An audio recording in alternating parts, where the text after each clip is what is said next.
Paz, queridos, sou o pastor Márcio Budu, da Paróquia das Missões. Estamos aqui para dar continuidade ao nosso estudo no livro do Apocalipse.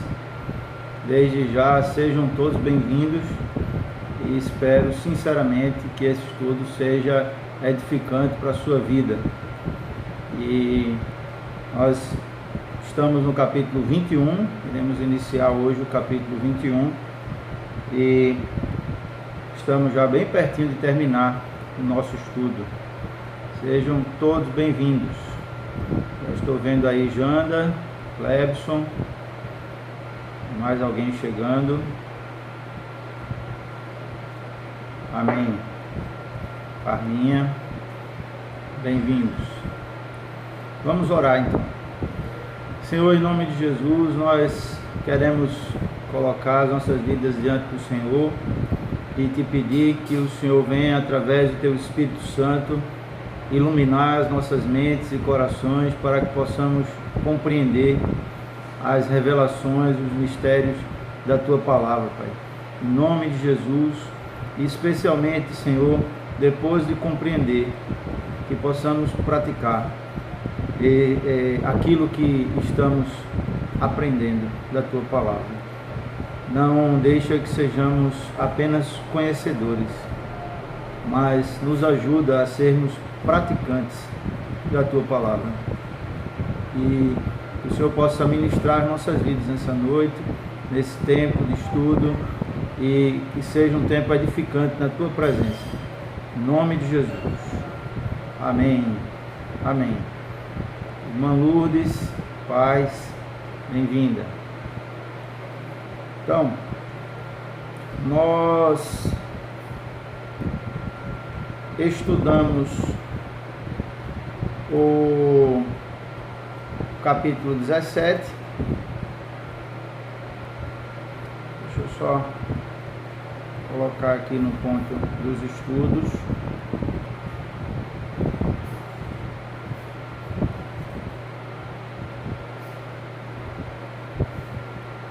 Capítulo 21. Isso mesmo.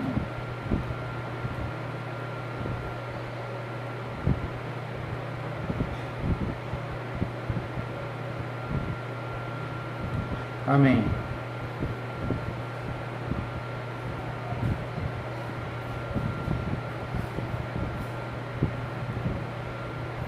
Capítulo 21.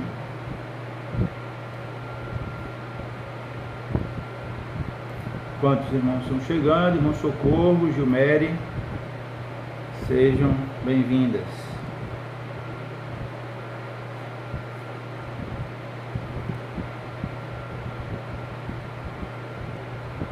Isso mesmo. Então, o apóstolo João agora ele vai ter uma visão, né, da Nova Jerusalém, a cidade santa, a noiva do Cordeiro, né, a cidade eterna de Deus, também podemos chamar de glória eterna, né? Podemos dizer também que ela representa a própria igreja, a própria noiva, né?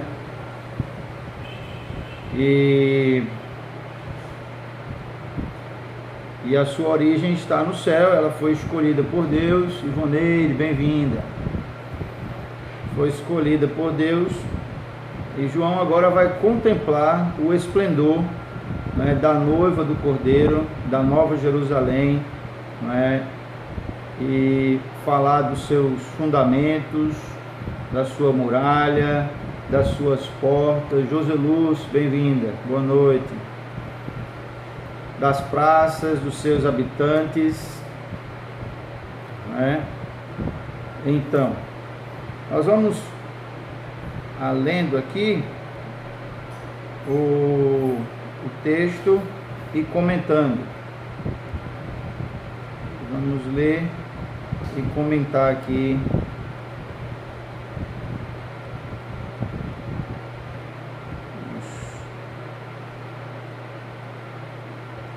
isso mesmo.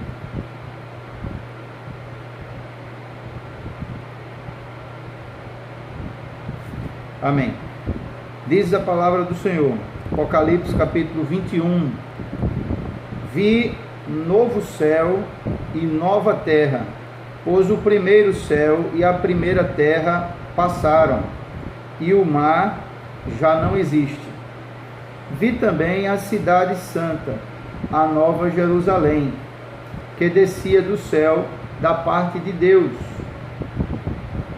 ataviada como noiva adornada para o seu esposo. Então ouvi grande voz vinda do trono, dizendo: Eis o tabernáculo de Deus com os homens. Deus habitará com eles. Eles serão o povo de Deus. De Deus.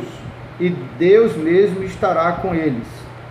E lhes enxugará dos olhos toda lágrima. E a morte já não existirá. Não haverá luto, nem pranto, nem dor, porque as primeiras coisas passaram. E aquele que está assentado no trono diz: Eis que faço novas todas as coisas. E acrescentou: Escreve, porque estas palavras são fiéis e verdadeiras. Disse-me ainda: Tudo está feito. Eu sou o Alfa e o Ômega, o princípio e o fim. A quem tem sede, darei de graça da fonte da água da vida. O vencedor herdará essas coisas, e eu lhe serei Deus, e ele me será filho. Quanto, porém, aos covardes, aos incrédulos, aos abomináveis, aos assassinos, aos impuros, aos feiticeiros, aos idólatras e a todos os mentirosos, a parte que lhes cabe será no lago que arde com fogo e enxofre, a saber, a segunda morte. Amém? Então, João, ele vê a cidade santa, né? A nova Jerusalém. Amém. Ele vê a cidade santa, a nova Jerusalém, e ele disse que viu um novo céu e uma nova terra, porque o primeiro céu e a primeira terra já se passaram e o mar já não existe. Então nós vemos aqui um novo cenário, o que dá a entender de uma forma muito clara que a vida eterna na glória de Deus não será nessa terra. A nossa existência eterna ao lado do Senhor não será nessa terra. Por isso que ele diz: eu vi um novo céu. Um novo céu quer dizer um céu diferente desse que nós conhecemos. Não sabemos exatamente qual é a diferença, como será. Ele não descreve aqui como será esse novo céu, mas ele diz que é um novo céu. É um local diferente e que tem um visual do espaço aéreo, né, da parte de cima, diferente do que nós temos hoje. Ele diz também que é uma nova terra, ele viu uma nova terra, não é? Muito provavelmente porque essa terra vai chegar ao ponto dela ser verdadeiramente não ser mais, ter condições de vida humana aqui, porque as catástrofes que irão acontecer vão devastar essa terra de uma forma calamitosa. Então ele diz que o primeiro céu e a primeira terra passaram, não existem mais. O primeiro céu e a primeira terra, essa primeira terra que é a terra que nós moramos hoje, né? E então ele diz que o mar também não existe. Então um bom conselho aí para quem gosta de mar: aproveite bem o mar antes de ir para a glória. Lá na glória não tem mar. Brincadeira, né? Porque lá a gente não vai nem sentir muita falta, não sei, talvez. Há alguns que gostam tanto, né?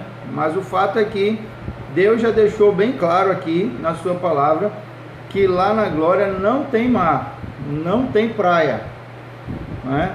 Até porque os espaços aí, por exemplo, do nosso planeta, né, os estudiosos especialistas afirmam que o nosso planeta ele é formado com 2/3 de água e 1/3 de terra, né? Então somente 33% do nosso planeta pode ser habitado por ser humano, e 2/3 não, porque é água, é oceano, né? Na Nova Jerusalém, todos os lugares explicitamente serão propícios à habitação, né? Então, Deus criou os céus e a terra, né? Mas aqui já esse primeiro céu e a primeira terra passaram, né? E ele diz que nós vamos agora viver num outro céu. Um texto interessante para a gente refletir sobre essa questão de céu, é que o apóstolo Paulo fala, e nós pregamos sobre isso ontem, que teve uma revelação do terceiro céu, certo? Terceiro céu. Lá em Daniel fala que Deus mandou um anjo executar uma missão e ele foi impedido no meio do caminho. O apóstolo Paulo também fala que existe o príncipe das potestades do ar, né? O que dá para a gente chegar a uma conclusão da questão de céu. Por exemplo, um céu é o céu que nós conhecemos como camada atmosférica, ou basicamente em torno disso. Um segundo céu seria aí o local onde estão essas potestades do ar, né? Intermediando o nosso céu aqui da terra e o céu onde está o Senhor. E o terceiro céu é o céu que chama-se da habitação de Deus, onde Ele está, né? De fato. Então a Bíblia distingue pelo menos 3 céus: um céu chamado terreno, nosso, um céu intermediário, né? E um céu superior, né? E isso.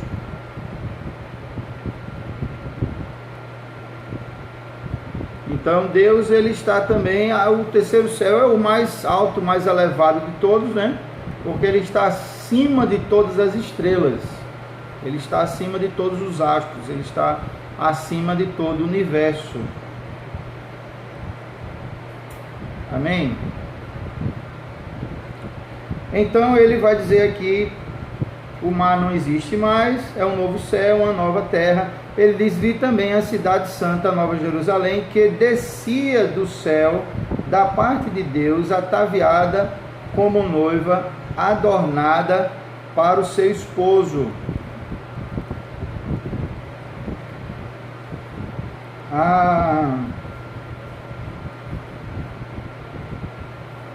Isso.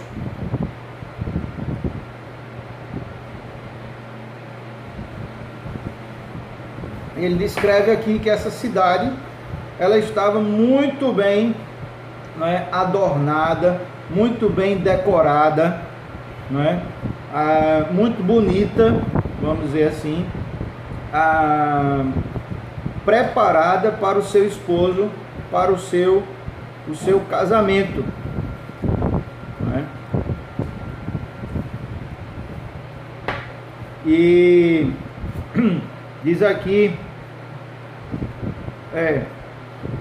a cidade representando aí a noiva, a Nova Jerusalém como noiva, né? Por isso que nós podemos dizer que há aí uma semelhança, né, entre a Nova Jerusalém e a igreja, porque a Nova Jerusalém, essa cidade, foi preparada, foi feita para a igreja do Senhor, a noiva de Cristo. Então ele faz essa analogia aí, essa comparação, que essa cidade está preparada como a noiva adornada para o seu esposo, né? Justamente porque ela foi feita para a habitação da igreja na glória. E ele diz aqui: então ouvi grande voz vinda do trono, dizendo: eis o tabernáculo de Deus com os homens. O tabernáculo é a habitação, né? Eis está aqui a habitação de Deus com os homens, né? Em Ezequiel 37, versículo 27, por exemplo, fala sobre isso. Ele diz: o meu tabernáculo estará com eles, eles serão o meu Deus, e eu serei o seu Deus, e eles serão o meu povo, né? Então, falando aí de que Deus irá estar morando junto conosco, né? O tabernáculo é a habitação. O tabernáculo é a habitação de Deus com os homens, né? Essa cidade santa, a Nova Jerusalém. Deus habitará com eles. Eles serão povos de Deus, e Deus mesmo estará com eles. Quer dizer, não vai ser só aí a presença de Deus como nós conhecemos hoje, mas vai ser de fato a pessoa de Deus, né? Ele está afirmando isso categoricamente aí. Não é a presença espiritual, é a pessoa de Deus mesmo. Ele diz: e Deus mesmo estará com eles, né? Nós iremos habitar, né, no mesmo local onde Deus está, né, na própria glória de Deus.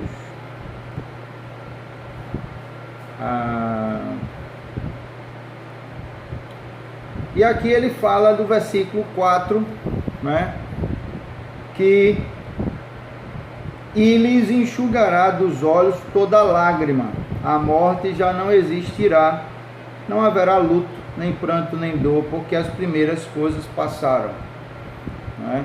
Então, toda lágrima será enxugada dos olhos. O que dá a entender que lá as pessoas ainda irão chorar por um breve momento, por um instante inicial.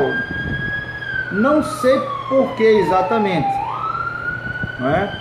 Mas o que dá a entender nesse texto é que lá não é lugar de chorar. Então, não é um lugar para chorar, é um lugar de se alegrar, de regozijar, não é? E que lágrima é essa que vai acontecer lá no céu, não é?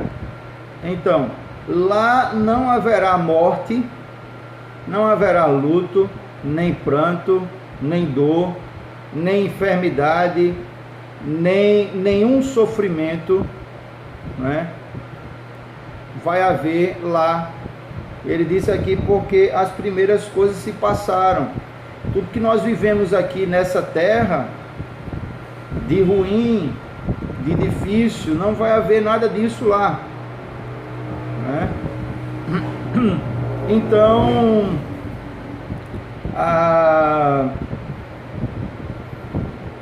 nós podemos especular, o texto não fala sobre isso, né?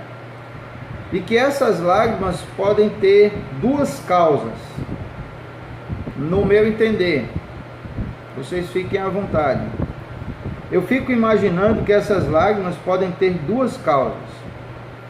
Primeira, as pessoas que irão chegar lá irão, nesse primeiro momento, identificar que provavelmente alguns daqueles que nós amamos na terra não encontramos lá. E isso será uma confirmação de uma separação eterna, não é? Então, eu acredito que essas lágrimas iniciais aí, desse primeiro momento, em que Deus vai precisar enxugar essas lágrimas e vai dizer: ó, chorou até aqui, mas não chora mais. Aqui não é lugar de chorar. Aqui é um lugar de júbilo eterno, de gozo eterno, de alegria eterna. Mas algumas pessoas talvez irão identificar: poxa, eu esperava encontrar fulano, cicrano aqui, né? Quem sabe pai, mãe, esposo, esposa, filho, filha, pessoas próximas, pessoas queridas, e não irão encontrar. E essas pessoas irão chorar, e Deus vai consolar elas e vai enxugar as lágrimas dos olhos delas, dizendo assim: olha, né, vai consolar, e a partir daquele momento não vai haver mais choro, não vai haver mais choro. Isso está escrito aqui, né?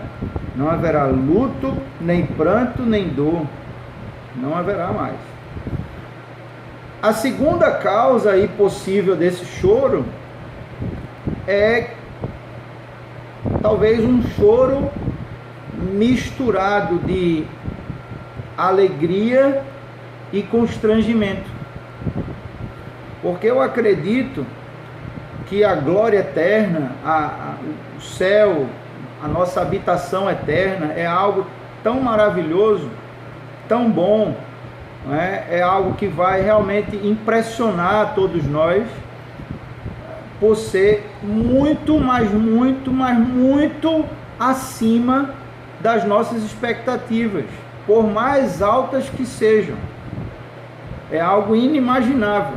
Nós não conseguimos imaginar como será de fato, só quando chegar lá que a gente vai saber. Eu fico imaginando uma seguinte comparação: você pegar uma pessoa que viveu uma vida miserável a vida toda, morando em condições extremamente precárias, sem uma alimentação adequada, sem saneamento básico, sem higiene, condições de higiene, sem roupa, sem condições para nada. A vida de uma pessoa que tem uma situação financeira, vamos dizer, da mais precária do mundo inteiro. Você pegar uma pessoa dessa e dizer para ela: olha, a rainha da Inglaterra quer te adotar como filho ou filha, e a partir de hoje você será hóspede da rainha e vai morar no palácio de Buckingham. Você vai ter roupas boas, você vai ter comida boa, você vai se alimentar bem, você vai se vestir bem, você vai dormir num quarto confortável, você vai... Eu imagino algo do tipo. Por quê? Porque nós não merecemos a glória eterna. Nós não merecemos o amor de Deus. Nós não merecemos o que Jesus fez por nós na cruz. Porque nós somos miseráveis pecadores, indignos. Nós somos indignos. E quando chegarmos na glória, essa indignidade nossa provavelmente vai ser uma reflexão que nós teremos lá. Poxa, nós vamos olhar assim para tudo que nós estaremos vendo diante dos nossos olhos,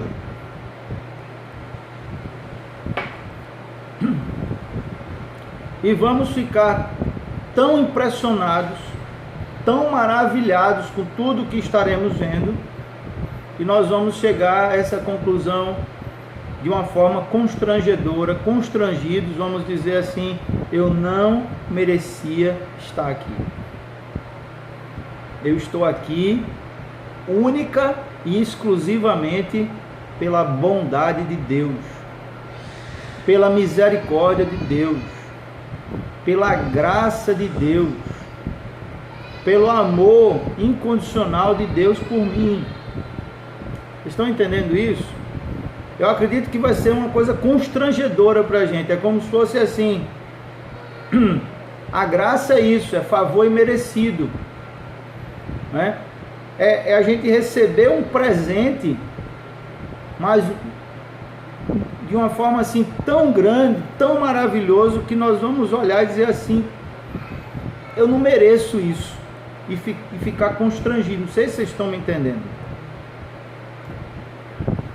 Porque lá no céu, irmãos, não vai ter ninguém dizendo assim, batendo no peito, cheio de si, propagando: por que eu estou aqui? Ah, sabe por que eu estou aqui? Porque eu fiz isso, fiz aquilo. O apóstolo Paulo disse que as nossas boas obras não passam de trapos de imundícia. Ele disse que considerou todo o conhecimento que ele tinha adquirido como lixo para ganhar o conhecimento de Cristo. Lá no céu todo mundo vai ter a mesma impressão: eu não merecia estar aqui, eu só estou aqui porque Deus foi muito bom comigo, porque Deus foi muito misericordioso comigo, gracioso comigo, porque todos somos miseráveis pecadores.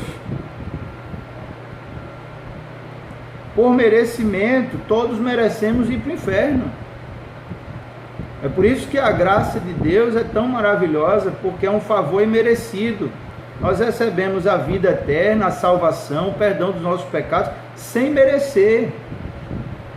Pelo amor de Deus, pela misericórdia de Deus.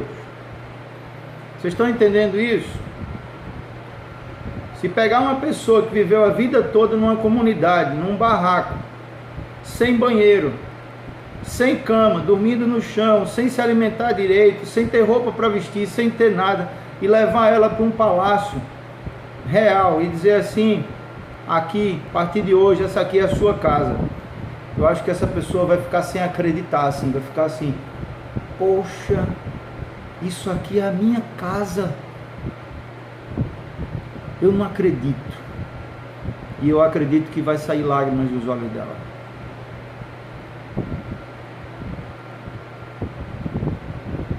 Pela consciência da tamanha indignidade de receber um presente tão grandioso. Amém? Pode ser que tenha mais alguma outra causa dessas lágrimas aí. Não sei, vocês podem me ajudar, mas enfim, o fato é que quando chegar lá, a Bíblia diz que Deus enxugará dos nossos olhos toda lágrima. Qual é o motivo dessa lágrima exatamente? Não dá para a gente descobrir, a gente pode especular, não é? Sem ferir a coerência bíblica, mas pode ser que tenha mais algum outro motivo aí, mas o fato é que Deus vai chegar para a gente e vai dizer assim: aqui é proibido chorar. Nem choro de alegria pode. Nem choro de alegria. Aqui é proibido chorar. Aqui é lugar de sorrir. Aqui é o lugar da alegria eterna. Amém? Ele disse que a morte não existe mais. O sonho do paraíso, do Éden, retorna agora. Porque lá no Éden tudo começou sem a morte. A morte passou a existir depois do pecado. Até o pecado não existia morte. O pecado foi que trouxe a morte ao mundo. E aqui, na Nova Jerusalém, é resgatado o paraíso que Deus criou para os seres humanos, e os seres humanos corromperam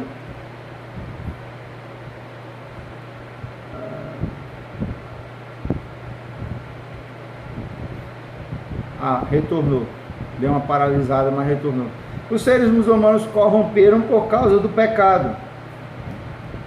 A morte não vai existir mais. Consequentemente, se não vai existir a morte, não vai existir também o luto. Ele disse que não vai existir o pranto. Se a gente não vai poder chorar, quanto mais prantear. Piorou, né? Então, nem chorar e nem prantear. Também não vai existir dor. Se não vai existir dor, não vai existir enfermidade. Porque toda enfermidade de uma forma ou de outra, provoca dor, incômodo, não é? E ele está dizendo aqui, porque as primeiras coisas passaram. O contexto de vida que a gente vive aqui na Terra é um contexto de luto, de pranto, de lágrimas, de dor, de enfermidade, de lutas, de aflições, de ansiedade, de angústia, de medo, de insegurança, de tantas coisas. Ele está dizendo aqui, olha, esse contexto de vida que vocês vivem agora já passou, não existe mais, agora é um outro contexto. Toda tristeza será substituída pela alegria. Amém? Então, versículo 5: e aquele que está sentado no trono disse: eis que faço novas todas as coisas. Ó, tudo se fez novo. Tudo se fez novo. Não é? Agora a vida é num paraíso. Não é? Num paraíso onde não haverá pecado, não haverá dor, não haverá nada de mal, nada de ruim. Eu faço novas todas as coisas.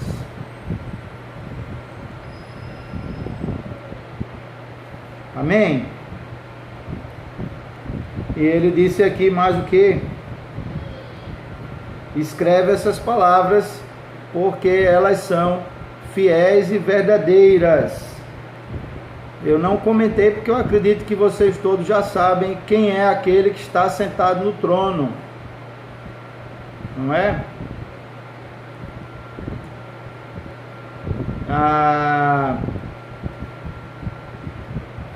E o interessante é que aqui as coisas se fazem novas mais uma vez, né? Porque em 1 Coríntios, ou é 2 Coríntios 5,17, fala que aquele que está em Cristo é nova criatura, as coisas velhas se passaram e eis que tudo se fez novo. Quando a gente se converte, a Bíblia diz que o que acontece conosco é que tudo se faz novo na nossa vida. A gente inicia uma nova vida ao lado de Deus, não é? E o passado ficou para trás, tudo se fez novo, as coisas velhas ficaram para trás, tudo se fez novo aqui, tudo se renova mais uma vez, mas dessa vez de uma forma permanente e eterna. Então tudo novo, verdadeiramente tudo novo, não é? Em Apocalipse diz que a gente vai ter um novo nome, vai conhecer o novo nome de Cristo, um novo céu, uma nova terra, a nova Jerusalém, e aqui ele fala que todas as coisas se fizeram novas. E diz que essas palavras são verdadeiras e fiéis. Isso quer dizer, irão se cumprir. E no versículo 6, ele confirma isso, dizendo: tudo está feito. Ou seja, tudo está cumprido. Exatamente, Clébio. Tudo está feito, tudo está cumprido. Ele disse: eu sou o Alfa e o Ômega, o princípio e o fim. A quem tem sede, darei de graça da fonte da água da vida. Né? Então, ele está dizendo aqui, olha, se cumpriu tudo. Tudo terminou como eu planejei que terminasse. Né? Ele está falando aí que o planejamento de Deus foi totalmente executado. Né? Então ele diz aqui: eu sou o Alfa e o Ômega, o princípio e o fim. É Deus falando assim: tudo começa comigo e termina comigo. Eu sou o início e o fim. Não é? É como se ele estivesse dizendo assim: eu tenho um controle de toda a história. Não é? Se começa comigo e termina comigo, o meio está sob o meu controle. Esse intervalo entre o início e o fim está sob o meu controle. Eu tenho o controle de como vai começar e como vai terminar. Assim é também na nossa vida. E aqui ele faz uma promessa, né? Além das promessas feitas àqueles que vencerem, né? Que está lá nas cartas às igrejas, logo no início do livro, ele faz aqui uma promessa dizendo que ao vencedor lhe darei de graça da fonte da água da vida. E essa água da vida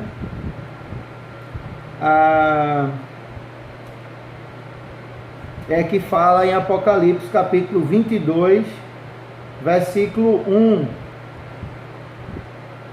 que é uma fonte que sai debaixo do trono de Deus. Nós vamos estudar isso ainda, mas eu posso adiantar para vocês. Então me mostrou o rio da água da vida, brilhante como cristal, que sai do trono de Deus e do Cordeiro. Então ele está dizendo, essa água da vida, porque Deus é a fonte de toda a vida, né? E essa água da vida, essa água que gera vida, que sai do trono de Deus, ele disse que o vencedor irá beber dessa fonte da água da vida por toda a eternidade, que é representando aí do próprio Deus. Essa água da vida representa aí o próprio Deus, que também é chamado de vida. Ele é a verdadeira vida. Amém? Isso, rios de água viva. Ele diz aqui mais: o vencedor herdará essas coisas, e eu lhe serei Deus, e ele me será filho ou filha. Não é? Então aí uma confirmação da nossa adoção, porque Jesus diz que ele veio para os que eram seus, mas os seus não receberam. Mas a todos quantos o receberam, deu-lhes o poder de serem feitos filhos de Deus, a saber, os que creem no seu nome. O próprio Jesus afirma isso, né? Que nós, quando nascemos, somos criaturas de Deus, mas quando cremos em Jesus e aceitamos a Jesus como Senhor e Salvador das nossas vidas, nós nos tornamos filhos de Deus, adotados,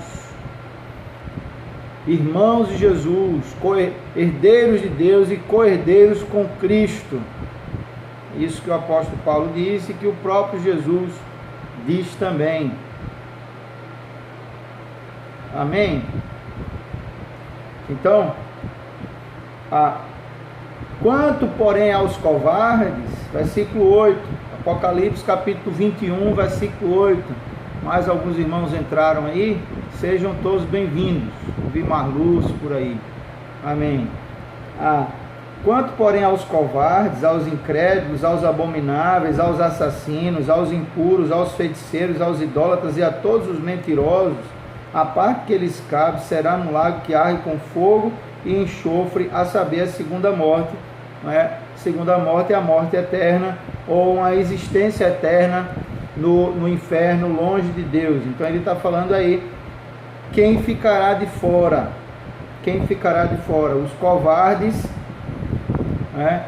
como a referência aí, os covardes, aqueles que amaram mais a própria vida do que ao Senhor, e negaram o Senhor para preservar a própria vida, no caso de uma perseguição, no caso de uma situação aí difícil, negaram Jesus, negaram crer no Evangelho, temendo aí alguma ação maligna. Ele está falando aqui dos covardes como aqueles que não têm também a coragem de assumir publicamente a sua fé, né, de expressar a sua fé para aqueles que nos cercam, aqueles que, então, aqueles que têm uma fé, vamos dizer assim, que oculta, uma fé oculta, né, por medo de serem taxados como sei lá o que, como careta, como uma pessoa fora do grupo, de serem excluídos da turma, né? E negam a própria fé que têm, não assumem a sua fé diante das pessoas, ou negam com medo de uma perseguição, com medo de sofrerem algum dano por causa do nome de Jesus. Ele está dizendo aqui os covardes nesse sentido, quanto porém aos covardes, aos incrédulos. Incrédulos são aqueles que não creem, né? Não creem em Deus, não creem na palavra, não tem fé. Então, aos abomináveis, né? O incrédulo aí seria o oposto ao fiel. Abomináveis são aqueles que praticam abominações, que são pecados considerados mais graves na Bíblia, né? Abominações. Ele fala aqui dos feiticeiros, né? Aos abomináveis, aos assassinos. Assassino não tem o que a gente comentar, todo mundo já sabe o que é. Né? Aos impuros, aí impuros significando a questão da imoralidade sexual, né? De uma vida sexual sem nenhum princípio cristão, né? Vivendo aí uma sexualidade livre. Então ele está falando dos impuros, ele fala também dos feiticeiros e dos idólatras, né? Feiticeiros, aí aqueles que são envolvidos com o pecado aí de... Deixa eu verificar aqui o que é que os impuros, os fornicários. Em algumas versões vai falar de fornicários. Os abomináveis também está descrito aí como um pecado de idolatria, né? A idolatria é a abominação ao Senhor. Então os abomináveis está incluído aí os idólatras, né? Gálatas 5:20 fala sobre feitiçaria como obra da carne, né? Então, aí os feiticeiros, aqueles que estão ligados aí à religião pagã, religiões afro, né? Que tem aí uma ligação estrita aí com o mundo das trevas. São pessoas que são escravizadas verdadeiramente por demônios, aprisionadas por demônios para fazer a vontade deles. Ele fala aqui dos idólatras também, né? Feiticeiro, dos idólatras. E idolatria é colocar alguém ou algum objeto no lugar de Deus na nossa vida, ou dar a alguém ou algum objeto um valor maior do que o valor real daquele alguém ou daquele objeto. É idolatria. Dinheiro, bens materiais, pessoas vivas ou mortas podem ser idolatria. Objetivo de vida pode ser idolatria também. Ele fala dos mentirosos, né?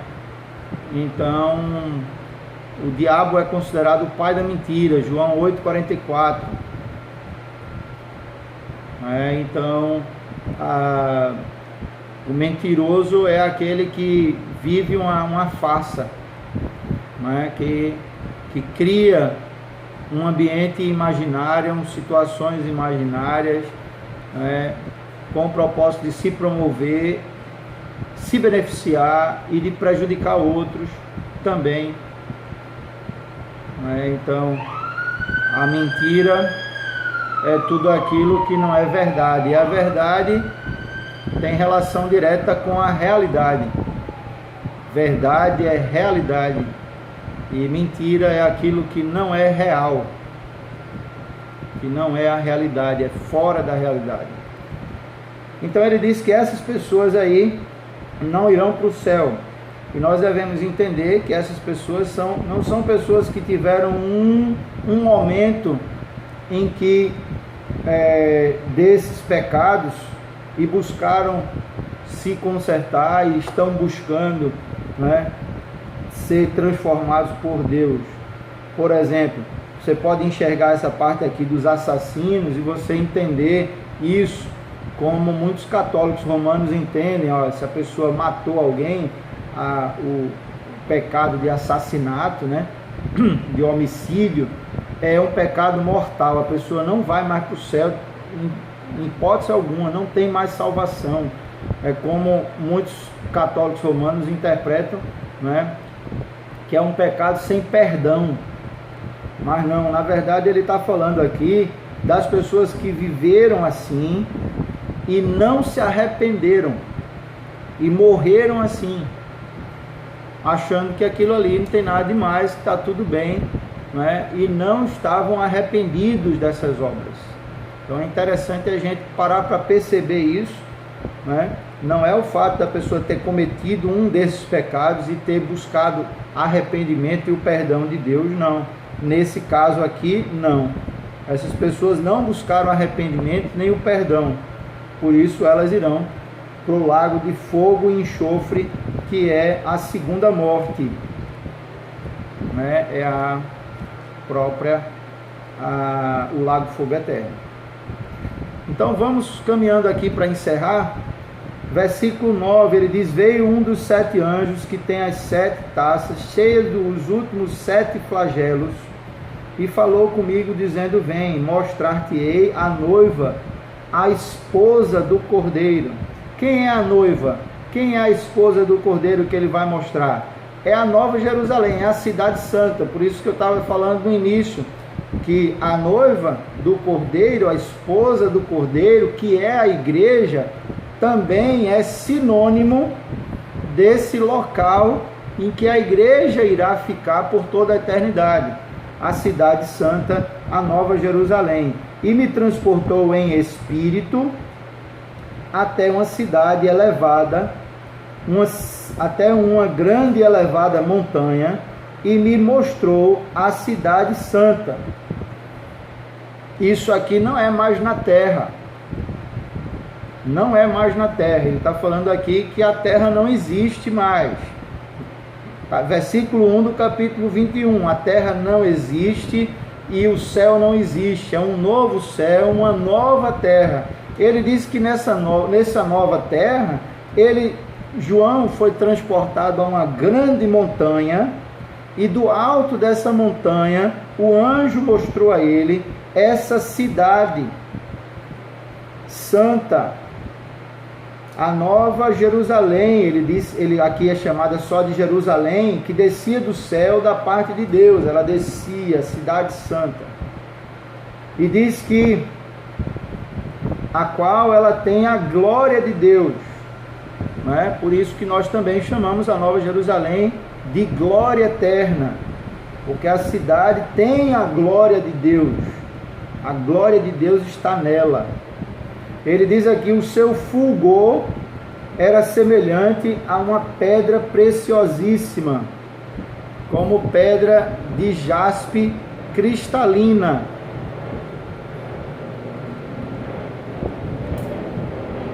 Como uma pedra de jaspe, como um cristal resplandecente, né? Então,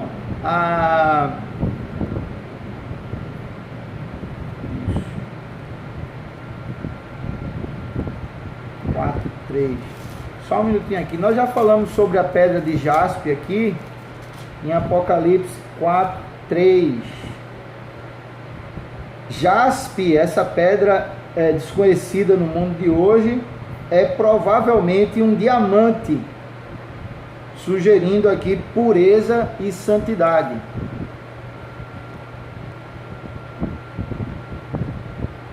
Pureza e santidade, né? Ela diz que o seu fulgor é como pedra de jaspe cristalina. Os incrédulos que se desviam da verdade juntam-se aos enganadores. Eles caminham com o coração. Isso mesmo, Clepson. E essa cidade, ela tinha a glória de Deus. Olha aí. O fulgor dela como pedra de jaspe preciosíssima. Como um diamante preciosíssimo, né? Quer dizer, era resplandecente, o seu fulgor quer dizer isso, né? Ela resplandecia como um diamante preciosíssimo. Podemos dizer assim, uma cidade descendo muito iluminada, como um grande diamante resplandecente. Essa foi a visão que João teve, simbolizando aí o diamante como símbolo de pureza e santidade. Ele diz também que essa cidade, ela tinha uma grande e alta muralha e 12 portas, e junto às portas 12 anjos, e sobre elas nomes escritos, que são os nomes das 12 tribos dos filhos de Israel, né? Então, o que é que a gente pode entender aqui? Essa cidade, ela tinha uma muralha, uma grande muralha. Vou verificar aqui. Isso.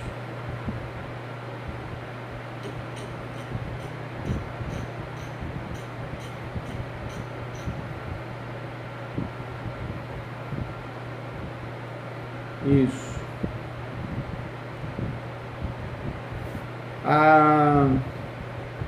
E fala aqui que ela é bonita por dentro e por fora, né?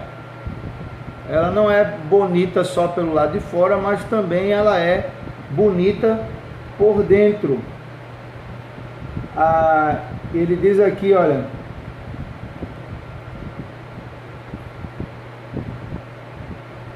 a sua... Isso. Então, ela tinha uma muralha. E a muralha quer dizer algo interessante para a gente. Essa muralha, ela tinha cerca de 70 metros de altura. Ele vai falar um pouco mais à frente aqui da altura da muralha. Ela era quadrada, essa cidade quadrada, com a muralha cercando ela de 70 metros de altura.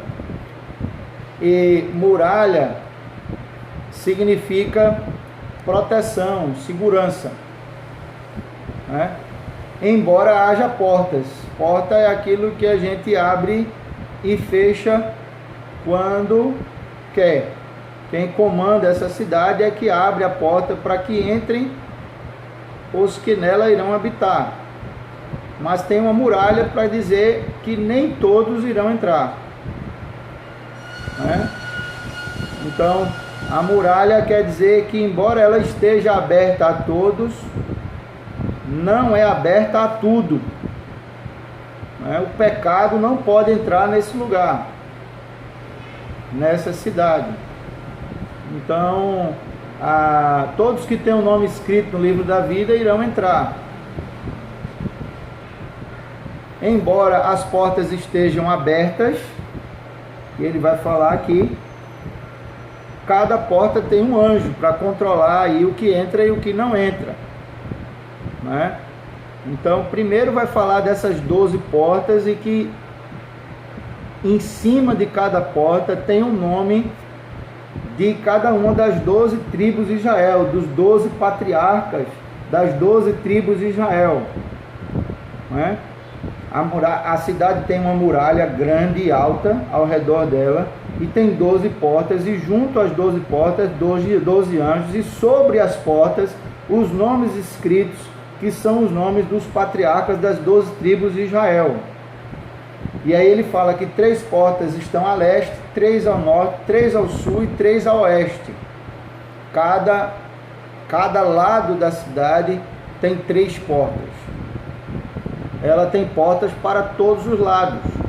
E isso nos fala sobre a oportunidade que Deus está dando a todos do mundo inteiro de entrar nessa cidade.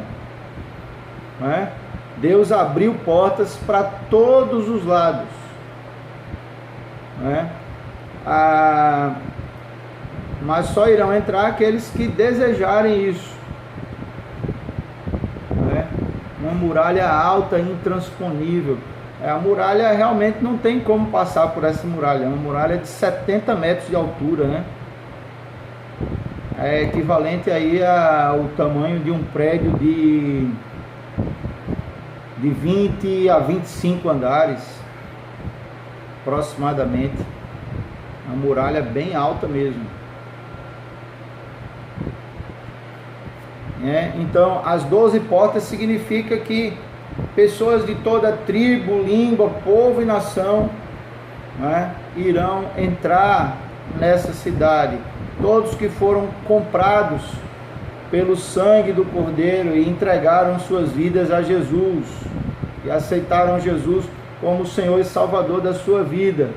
Não há preconceito, não há acepção de pessoas, ricos, pobres, doutores, analfabetos, religiosos, Então, homens, mulheres, pretos, brancos, ele está falando aqui, todos. Ela está aberta a todos, há portas por todos os lados, e o noivo convida, vem, convida a noiva, vem, quem tem sede, eu darei de beber da água da vida, não é? Então,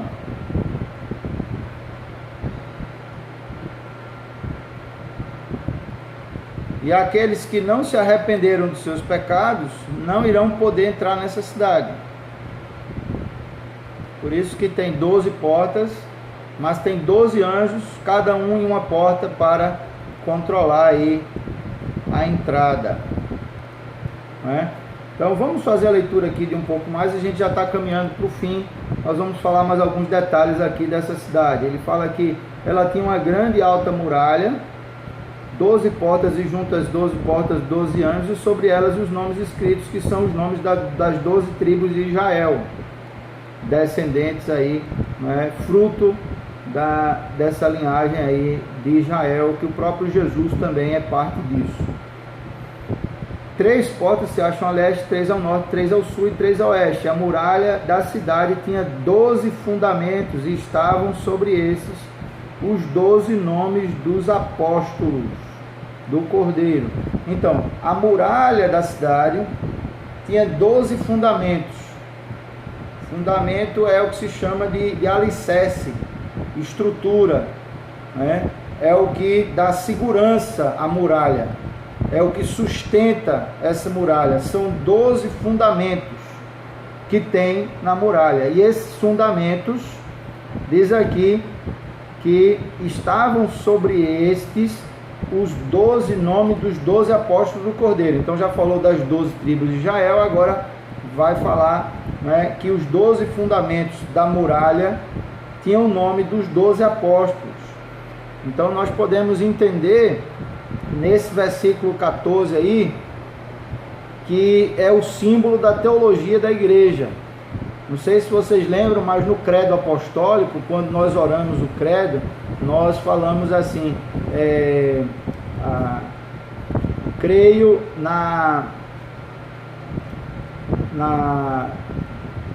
o credo dos apóstolos, quer dizer, o credo dos apóstolos, a igreja apostólica, é uma declaração de fé daquilo que os apóstolos creem,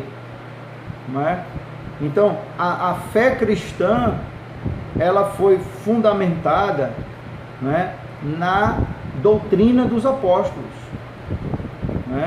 Então, ela está edificada sobre o fundamento dos apóstolos. Jesus ele veio como pedra angular desse fundamento, como a pedra principal dessa construção, mas ele colocou o fundamento, não é? Através dos apóstolos e desde a igreja primitiva, não é? E depois, consequentemente, toda a igreja se baseou na fé apostólica, o que nós chamamos de fé apostólica, a doutrina dos apóstolos, né? O fundamento dos apóstolos. A igreja foi edificada sobre esse fundamento teológico, doutrinário dos apóstolos. Então ele está falando aí que a muralha da cidade ela tinha 12 fundamentos e cada um desses fundamentos tinha um nome de cada um dos 12 apóstolos. Acredito eu que ao invés de Judas Iscariotes está o nome do apóstolo Paulo, que na minha opinião foi o substituto, né, chamado por Deus para substituir Judas Iscariotes, o traidor.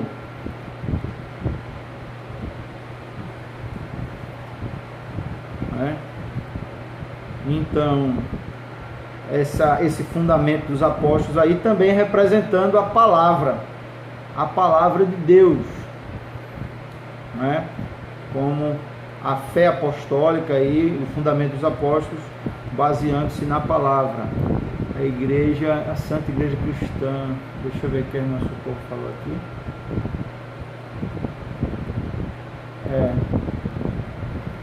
A Santa Igreja Cristã, exatamente.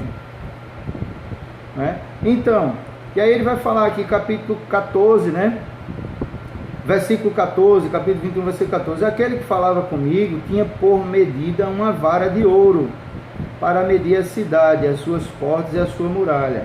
A cidade é quadrangular, ela é um quadrado perfeito, né?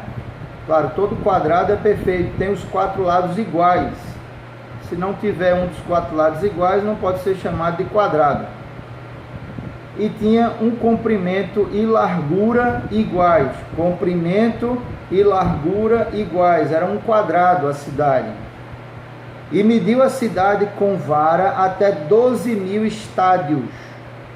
12.000 estádios, aqui no meu estudo, refere-se a 2.200 quilômetros quadrados. Exatamente, irmã Socorro. Exatamente. Santificada pelo sangue de Jesus, né? 2.200 quilômetros quadrados. É mais ou menos a distância aí de Recife ao Rio de Janeiro, São Paulo, Aracaju, né? São 12.200 quilômetros quadrados, não, 12.200 quilômetros quadrados não, são 2.200 quilômetros de comprimento e 2.200 quilômetros de largura essa cidade. E ele diz aqui, mediu a cidade com vara até 12.000 estádios, o seu comprimento, largura e altura são iguais. Então ele está dizendo que essa cidade é um cubo. Ela tem comprimento, largura e altura de 2.200 quilômetros cada um dessas medidas.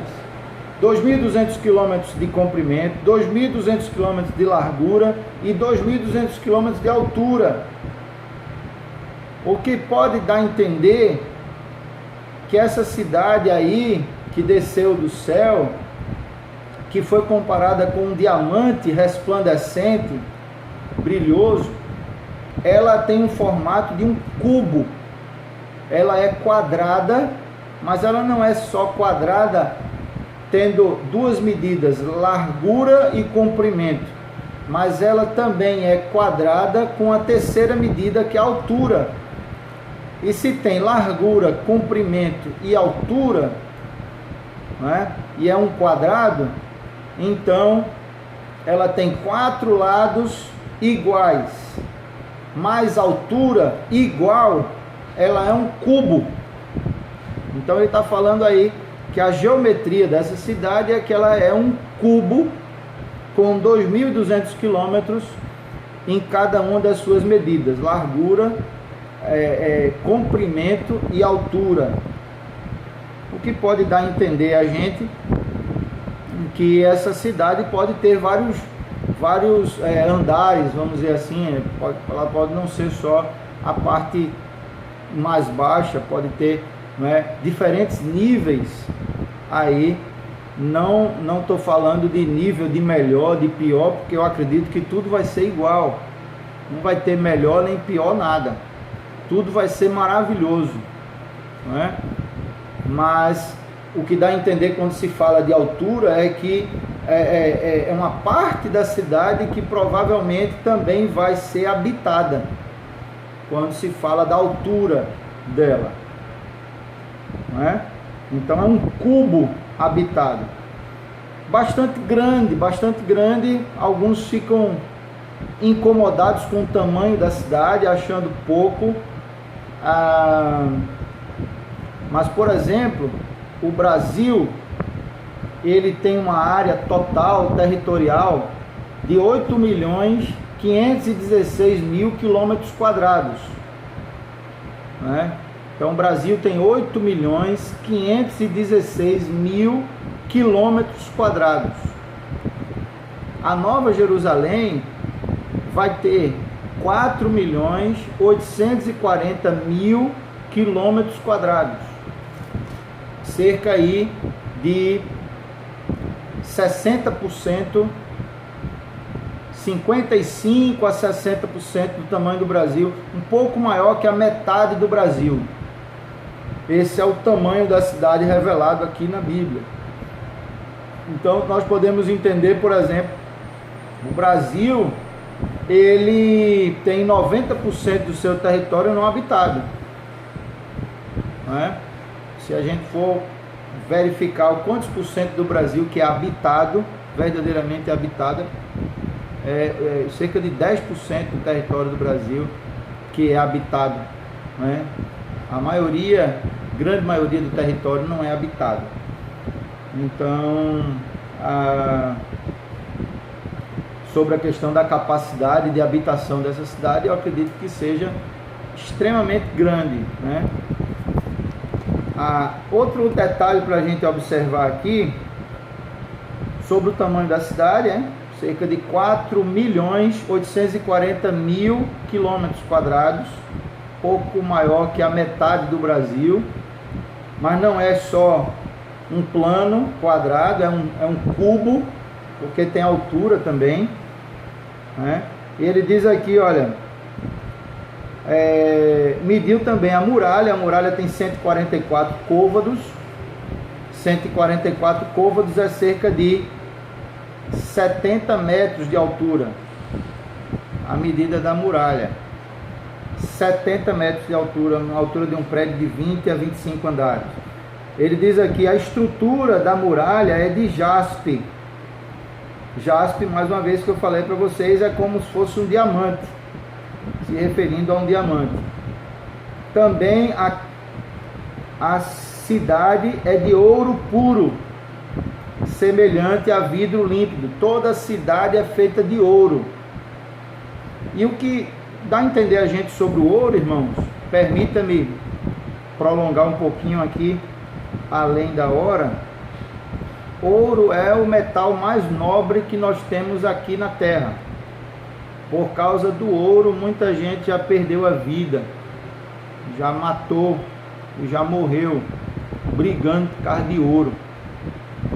E os lugares onde existe ouro são os lugares mais, vamos dizer, ou que tem o maior conflito por conta do ouro, ou lugares, palácios, mansões, pessoas riquíssimas.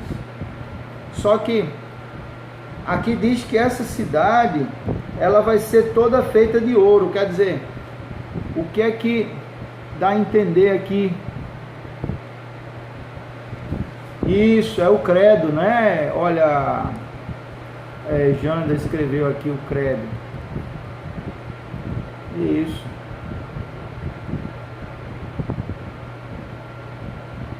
O credo dos apóstolos, quer dizer, em que os apóstolos creem. Exatamente. Obrigado, Janda. Essa é a fé apostólica, né? Então, para dizer para a gente que aquilo que é muito importante aqui na terra, como por exemplo o ouro, lá é algo comum. É algo comum, né? É como se fosse assim, o que há de mais importante na terra, que as pessoas matam e morrem por isso, lá não tem valor nenhum. É para dizer para a gente mesmo que os valores de Deus são diferentes dos valores do mundo.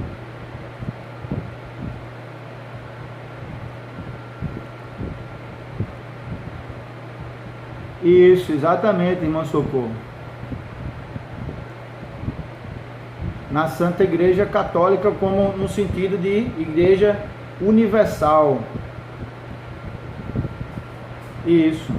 Mas a gente mantém como ficou, né? A gente não muda isso, não. A gente mantém Santa Igreja Católica mesmo, mas não é católica romana, mas é a Igreja Católica, quer dizer, a Igreja de Cristo no mundo inteiro, a Igreja Cristã Universal. Essa observação aí sobre o credo, realmente, né? Então, ouro, que vale muita coisa aqui, lá vai ser algo muito comum, igual a cimento. Você compra hoje um saco de 50 quilos de cimento por 20 reais, né? Um tijolo é centavos, né? Então a cidade vai ser toda construída de ouro, para dizer para a gente, sabe o quê? Que o que tem muito valor para a gente aqui, lá no céu, não tem valor nenhum. Ela é toda construída de ouro, não é? É algo muito comum. Então ele diz aqui, semelhante a vidro límpido, os fundamentos da muralha da cidade são adornados de toda espécie de pedras preciosas, né? Então, aí,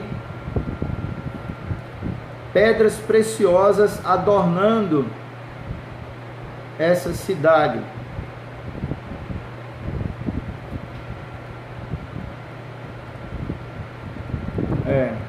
Ele fala aqui semelhante a um vidro límpido, transparente, está falando aí de um local onde existe verdade, transparência, integridade. Ali tudo está na luz, tudo está descoberto, nada está escondido. Integridade é a base dos nossos relacionamentos.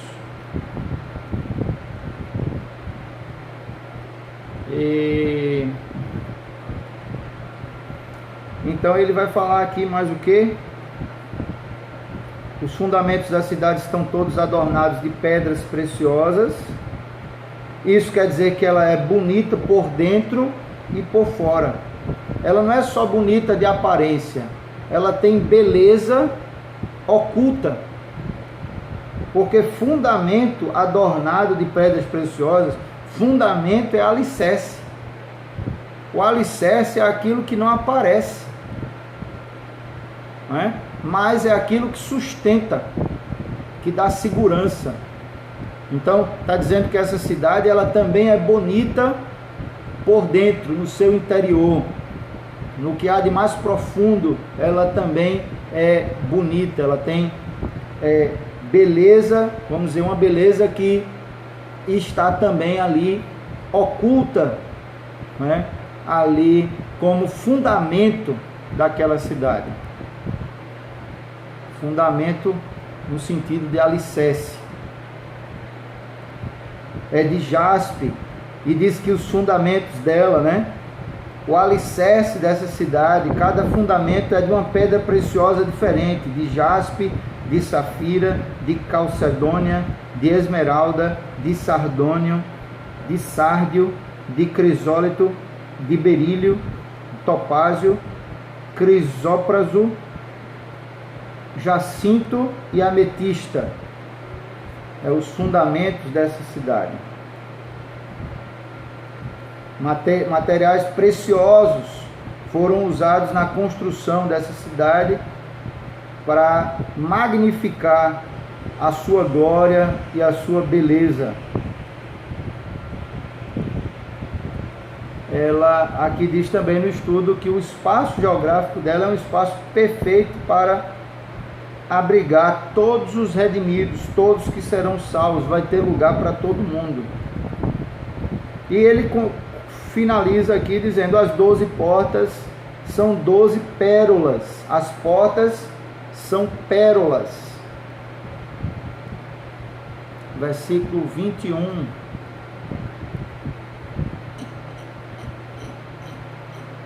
Deixa eu abrir aqui. Nós já estamos terminando. Hoje foi um pouquinho mais trabalhoso. Versículo 21.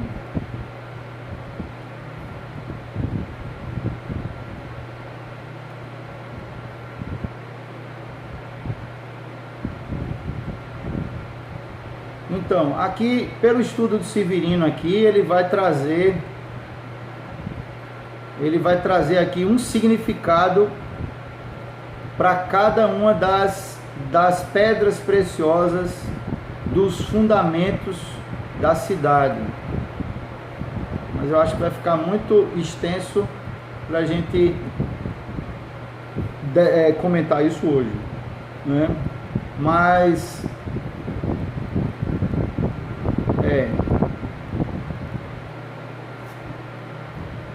a pérola, o Severino está comentando aqui que é a única joia que a arte humana não consegue aprimorar, né? Então a pérola, ela já é o que é ali, né?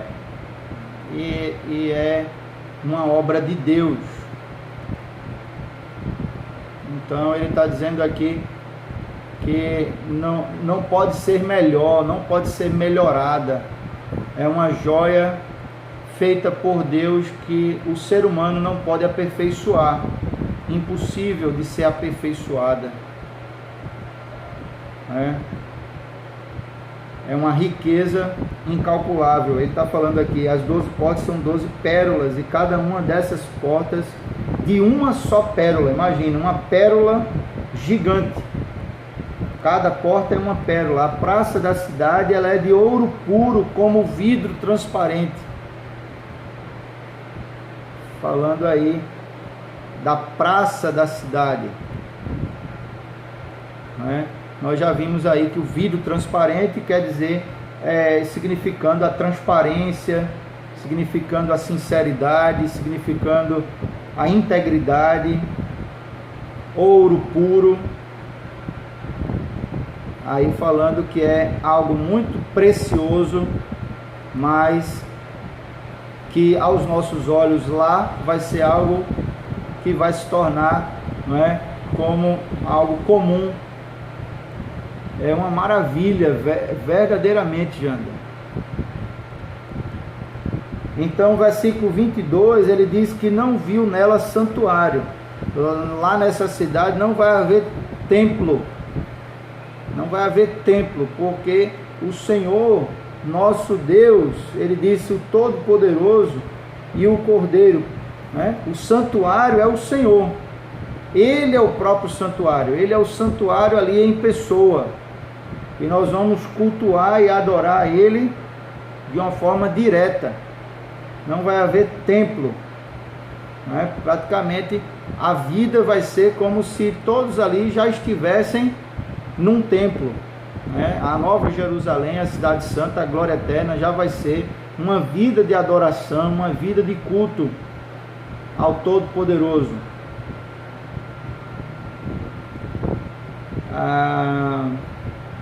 Então, duas coisas que não vai ter lá na glória: nem templo e nem mar, nem praia. Não é isso? Ele diz aqui que essa cidade também não tem sol. Então, mais uma observação aí do que não tem lá na glória. Lá não tem sol. Ele diz aqui, versículo 23, nem lua para lhe dar claridade, pois a glória de Deus iluminou e o Cordeiro é a sua lâmpada. As nações andarão mediante a sua luz, e os reis da terra lhe trazem a sua glória. As suas portas nunca mais se fecharão de dia, porque nela não haverá noite. Quer dizer, não vai haver mais noite, porque o Cordeiro é a lâmpada que ilumina a cidade. O próprio Jesus é a luz que vai iluminar essa cidade constantemente. Não vai haver noite mais. Não vai haver sol, não vai haver lua, não vai haver templo, não vai haver mar. Não é? Então, e disse, e lhe trarão a glória e a honra das nações. As portas vão ficar abertas, mas tem um anjo em cada porta, porque para significar que ali não entra tudo, não é? Mas aqueles que foram salvos. Não entra nada de ruim ali. O anjo está ali guardando as portas, não é? Mais uma forma de simbolismo aí também, porque eu acredito que não vai ter mais nada de ruim para entrar, nem nada de ruim para acontecer, porque os versículos, os capítulos anteriores que nós vimos, por exemplo, o capítulo 20, fala que o diabo, o dragão, o falso profeta, a morte, o inferno, todo o mal, todos os demônios, tudo foram lançados dentro do lago de fogo eterno. Não vai haver mais trevas. Muito bem, Jander, isso mesmo, não vai haver mais nada de ruim, nada de mal, nada de maligno. Mas de qualquer forma tem 12 anjos lá em cada uma das 12 portas, e as portas estarão abertas.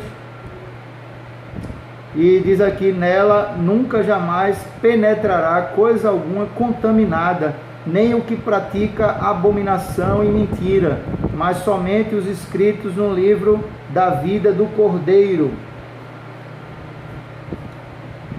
Amém. Então encerramos por aqui. Me desculpem, hoje nós passamos bastante do nosso tempo aí, que é em torno de 1 hora. Nós estamos aí em 1 hora e 20 minutos de estudo, mas acredito que foi necessário para a gente detalhar mais esse capítulo 21, e amanhã nós iremos encerrar então esse estudo no capítulo 22, e talvez abordar mais alguns detalhes desse capítulo 21 que a gente não conseguiu abordar hoje. Amém? Amém, é verdade. É verdade. A presença de Deus será total e completa na Nova Jerusalém, né? Na glória eterna. Ele será a nossa luz, não haverá mais sol, porque Ele é que vai nos iluminar, e não haverá mais noite. Consequentemente, nós não iremos dormir, né? Dá a entender que a gente não vai dormir. Se vocês quiserem um pouco mais além para entender essa questão de como seremos, lá em 1 Coríntios capítulo 15, fala sobre os nossos, como serão os nossos corpos, né? Por exemplo, deixa eu ler aqui rapidamente, ele fala aqui, olha, ele fala que o nosso corpo natural, não vou comentar sobre isso agora não, deixa eu comentar sobre isso no próximo estudo, para não ficar muito extenso hoje. Então me cobrem isso, eu vou comentar sobre essa questão de como será o nosso corpo. A gente vai ter um corpo espiritual, que está detalhado aí em 1 Coríntios 15, do 35 ao 58. Vocês podem ler em casa, e vocês vão entender bem sobre isso, e nós vamos comentar amanhã. Amém? Vamos orar. Severino Pedro da Silva é um autor de um estudo sobre o Apocalipse, bem interessante, que eu uso aqui como base para o que eu estou falando para vocês. É Apocalipse versículo por versículo. Eu até compartilhei o conteúdo desse livro aí no e-book no nosso grupo. Posso passar para você, Janda. Tem um estudo de Hernandes Dias Lopes, estudo no livro do Apocalipse, e o estudo, um livro que foi feito pelo Severino Pedro da Silva, que é Apocalipse versículo por versículo. É um livro bem interessante. Ele tem uma visão bastante equilibrada, eu concordo com quase tudo que ele fala, né? Não com tudo, mas com quase tudo, assim como o Hernandes também, com a grande maioria do que ele propõe da interpretação do Apocalipse. Amém? Eu vou compartilhar novamente no nosso grupo esses 2 livros. Vamos orar. Senhor, nós te agradecemos, Pai, por esse tempo de estudo da Tua Palavra, que o Senhor possa nos nos trazer sempre à memória esse texto tão bonito, tão maravilhoso da Tua Palavra, que nos faz sonhar com a Tua glória, sonhar com a Nova Jerusalém, que também será a nossa habitação eterna. Que possamos estar sempre lembrando disso, especialmente nos tempos, nos momentos em que passamos situações difíceis aqui na terra, de que aqui não é o nosso lugar.